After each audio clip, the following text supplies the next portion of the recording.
Welcome to study blog education YouTube channel पर आप सभी का फिर से एक बार जोरदार स्वागत है।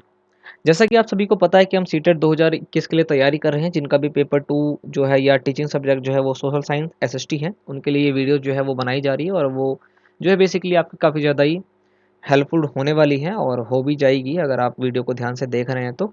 ठीक है, तो हमने सिविक्स को कंप्लीट कर लिया, जिसकी वीडियो आपने ज़रूर देख ली होगी, और जियोग्राफी की वीडियोस भी आ रही हैं, आप उसको भी देख रहे होंगे। अगर नहीं देख रहे होंगे तो भाई प्लेलिस्ट को चेक करिए, चैनल में सभी प्लेलिस्ट बनाई गई हैं।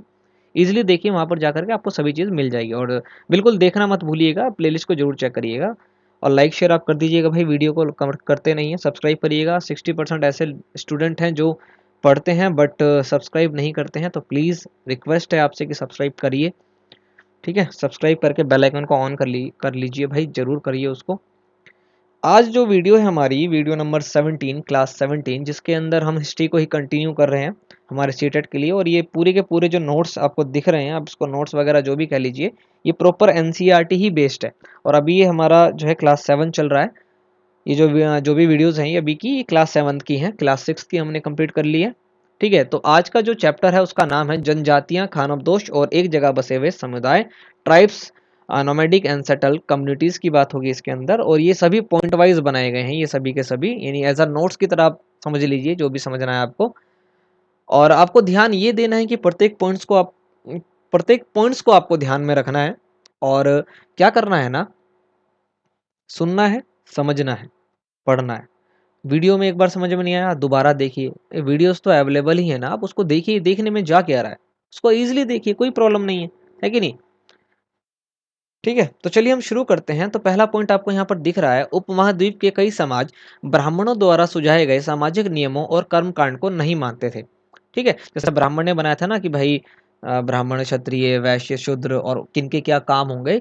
तो कुछ ऐसे लोग थे जो, कुछ ऐसे समाज थे, सोसाइटी थी जो इसको नहीं मानते थे, और ना ही वे कई असमान वर्गों में विभाजित थे, मतलब अलग और चीज़ों में वो डिवाइड भी नहीं थे। ऐसे ही अक्सर समाजों को, यानी कि अक्सर ऐसे समाजों को जनजातियां कहा जाता है जो ब्राह्मणों के द्वारा सुझाए गए सामाजिक नियमों और कर्मकांड को नहीं मानते थे और अपने आप को अलग अलग वर्णों में, अलग अलग क्लासेस में डिवाइड नहीं करते थे, उनको जनजातियां कहा जाता रहा।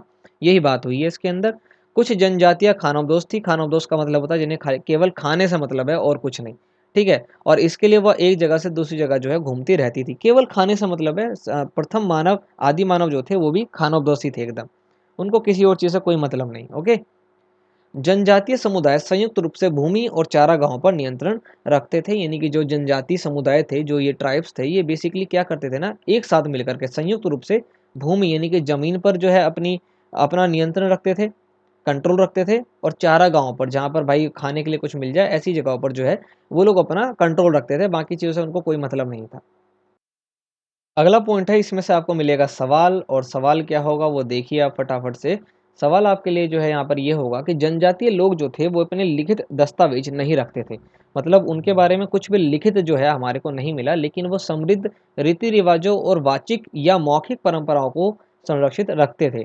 मतलब लिख करके वो कुछ नहीं रखते थे, लेकिन मौखिक यानी कि ओरली जो है अपनी चीज़ों को याद रखते थे, अपने रीति रिवाज, कल्चर को जो है वो बचा के रखते थे, ट्रेडिशन को बचा के रखते थे, प्रिजर्व करते थे। ठीक है, यह परंपराएं हर नई पीढ़ी को विरासत में मिलती थी, यानी कि जो नई जनरेशन आएगी उनको जो है ये ओरली जो है उसी परंपराओं से पालते पोषते थे और उनको वो विरासत में मिल जाती थी।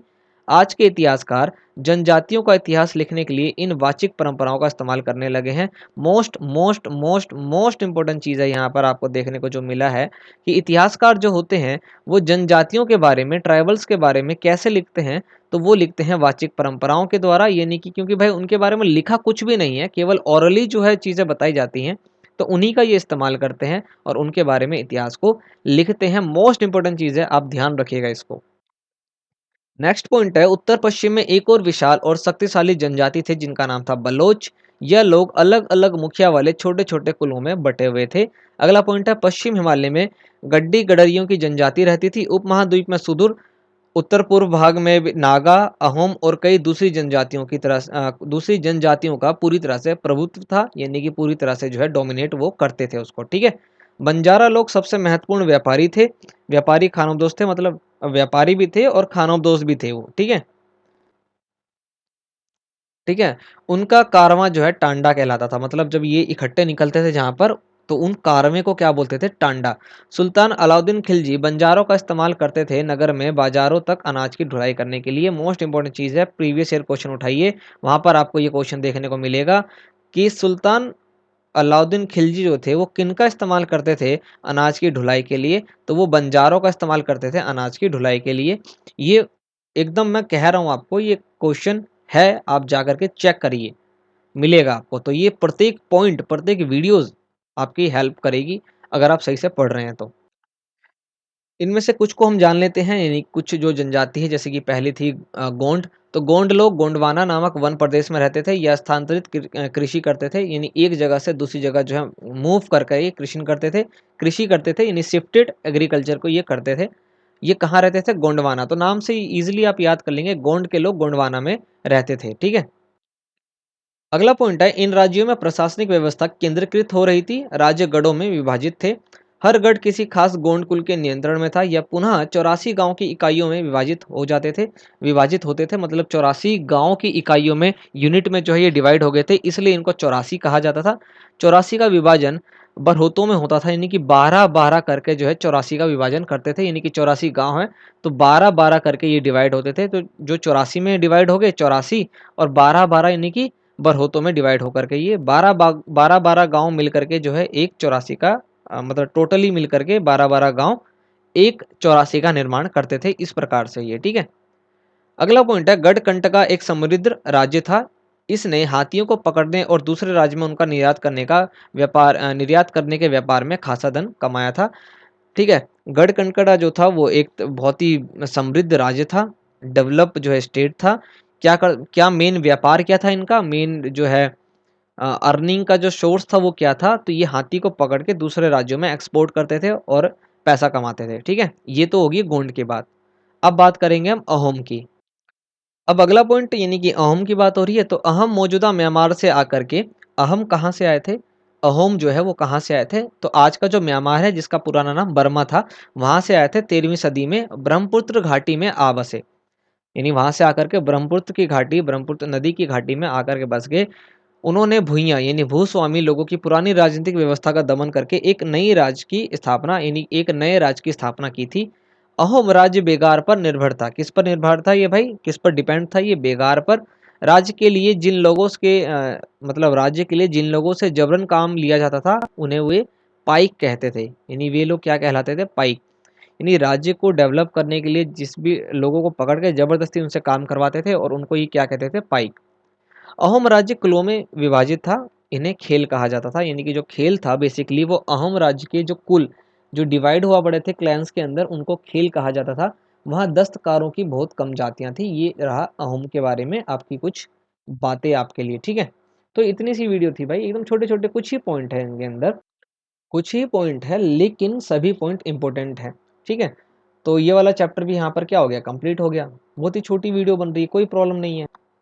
8-10 मिनट 15 मिनट की वीडियो में अगर आपको कंटेंट अच्छा देखने को मिल रहा है तो कोई प्रॉब्लम है नहीं, और आप इजीली देखिए उसको। फिर नेक्स्ट वीडियो एक साथ भी हम बना सकते हैं, लेकिन बना नहीं रहे क्योंकि वीडियो लंबी हो जाएगी। और कई बच्चों का ये होता नहीं कि यार इतनी लंबी वीडियो कैसे देखें, क्या देखें। तो छोटी छोटी वीडियो बना रहे हैं ताकि वे लोग अपने टाइम के अकॉर्डिंग चैप्टर वाइज पढ़ सके। चैप्टर वाइज पढ़ने से क्या होता है ना कि आपको जब इकट्ठे अगर आप पढ़ेंगे तो फिर हो सकता है बीच में कोई पॉइंट स्किप हो गया। तो अगर चैप्टर वाइज पढ़ेंगे तो इसमें फ़ायदा यही होता है कि अगर बीच का कोई पॉइंट स्किप हो गया ना, तो आप इजीली उस चैप्टर को देख सकते हैं, कोई दिक्कत नहीं है। प्लेलिस्ट तो बनी हुई है, प्लेलिस्ट को चेक करिएगा। बाकी वीडियो को भाई आप लाइक करिए, शेयर करिए सभी के साथ। और आपको पता ही है कि इसके बाद और क्या करना है। जो मेन काम है वो है आपको सब्सक्राइब करके बेल आइकन को ऑन करना है, और नीचे आप कमेंट करके भी हमारे को चीज़ें बता सकते हैं अगर आपको कोई चीज़ चाहिए। बाकी पीडीएफ वगैरह आपको चाहिए तो हमारे टेलीग्राम चैनल को ज्वाइन कर लीजिए। टेलीग्राम चैनल का नाम है स्टडी ब्लॉग एजुकेशन, वहाँ जाइए टेलीग्राम चैनल को ज्वाइन कर लीजिए, और वहाँ आपको जो है अलग अलग तरह की पीडीएफ्स मिल जाएगी आपके एग्जाम से रिलेटेड और काफ़ी सारी चीज़ों से रिलेटेड। और बाकी आप पढ़ाई करिए। बाकी हम आपसे मिलेंगे नेक्स्ट वीडियो में, तब तक के लिए जय हिंद।